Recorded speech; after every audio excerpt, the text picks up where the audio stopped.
Hi guys, and welcome back. Today I wanted to share with you guys a new piece that I have possibly decided to add into my handbag collection. I have been eyeing this bag for a little bit of time, and just a little bit of a backstory in regards to why I decided to go with it. If you are not new around here, you have seen some of my handbag wishlist videos, and in those handbag wishlist videos, I've always talked about the Bottega Veneta Mini Jodie bag. I love like the woven style of that handbag. Actually, my Negeri bags remind me a lot of that kind of style in the sense of the weaving, because they both have sort of the same concept. However, style-wise, the Negeri tote bags and the Bottega Veneta Mini Jodie are complete opposites. But I did run into a fairly new brand. It's called Cleobella. Not sponsored, they did not send me this. I purchased this with my own money. And they have a very similar sort of style of the Mini Jodie. So I thought I would go ahead and bite the bullet and add it into my collection. I had been considering it for a while, and I know that I could have gone any type of like dupe sort of route. However, I wanted to also have a handbag that would kind of give me a feel, not only for the style and make sure that I do like it, in case I decide to bite the bullet and splurge in the Bottega Veneta one. I've already kind of seen how it is that I feel in regards to the silhouette. But if I did consider adding the style, I also wanted it to be made out of a material that could potentially be durable, because who knows, if this one ends up working out, then maybe I fall in love with this one and I don't have to go the Bottega Veneta route. Now that we have that little backstory out of the way, let's get right into it. I do have the box right here with me. I haven't opened it because I wanted to open it with you guys. This one was on sale. I think it was over 40% off. If it still is, I'll leave it like linked down below if I can speak. I was debating between this color and another one, but I kind of went back and forth because the other option was in a suede material, and that kind of worried me. This box and I are having a hard time getting along. Now, I do want to say that I was really surprised because I did do a little bit of research in regards to the brand, and they do say that their handbags are actually handmade due to the fact that they have that weaving style. That was something that really caught my eye in regards to the brand. Now, I'm not looking at anything, I was just looking at the receipt, which I have here.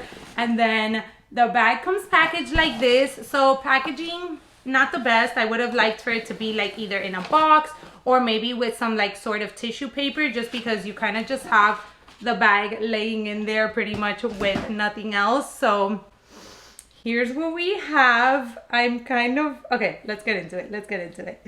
So this is the dust bag here. This brand is very popular for really nice, like bold print clothing pieces, but they also have some really nice handbags as well. So I just thought I wanted to share that with you. Oh my gosh, you guys. Okay.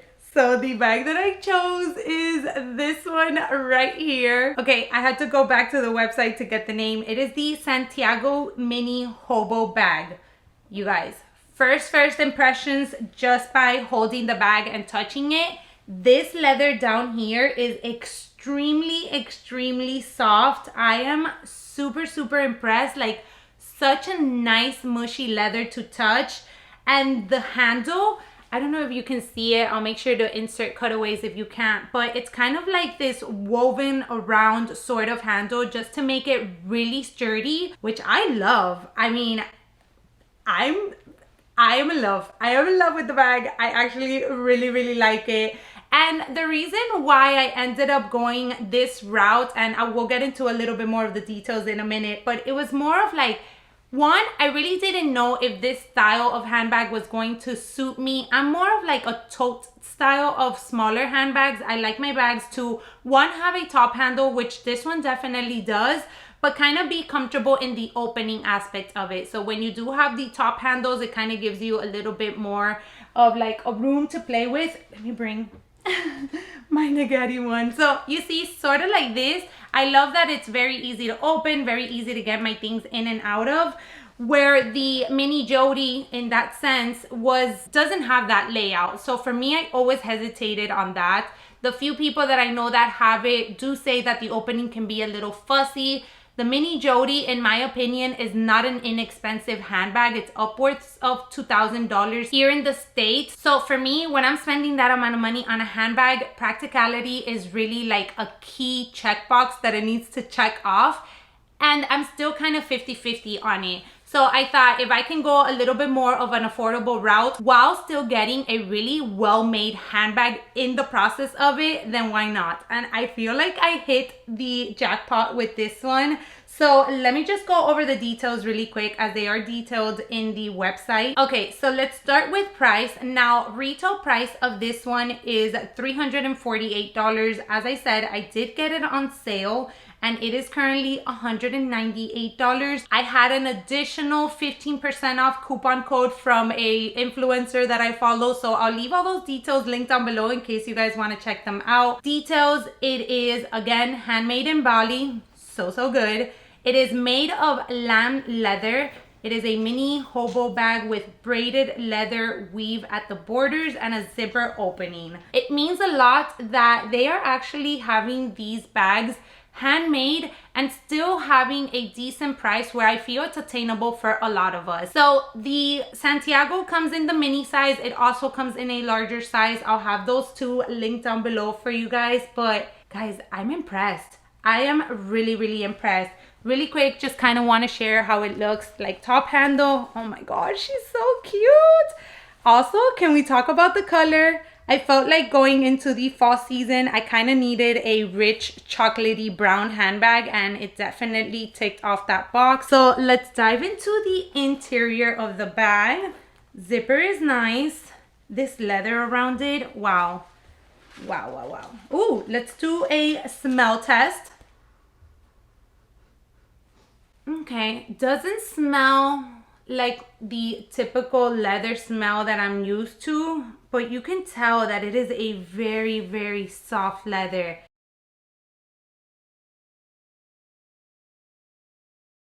The interior, I really do like that it has a kind of like really nice wide interior opening, because I do get the feeling that the Mini Jodie is not as comfortable to get in and out of.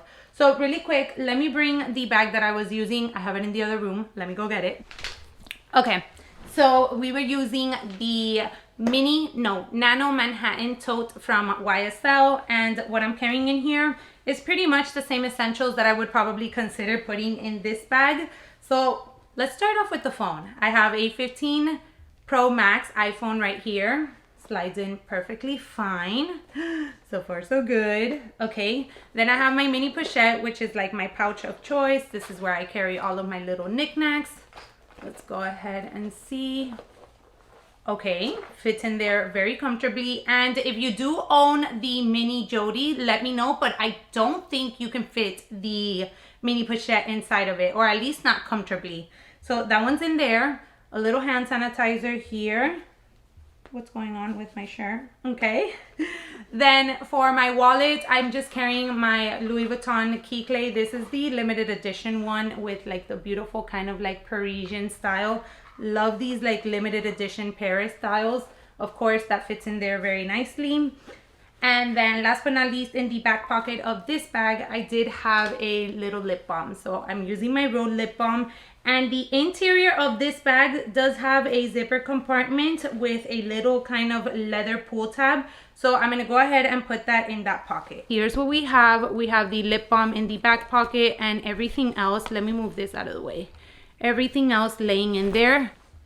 You guys, it fits perfectly. Guys, I'm so impressed. It makes me like realize, and kind of like, I always like to share with you guys that you don't need a luxury or a designer handbag in order to have a well-made or a quality handbag. I love handbags, but if you're just looking for a really well-made piece, you definitely don't have to go the luxury brand route. Again, to each their own. You spend your money as you please. I'm not here to judge you. I'm here to be able to give you guys different options at different price points for good quality bags. So I have to say that this was a total hit. I am so surprised. I cannot wait to start styling styling her.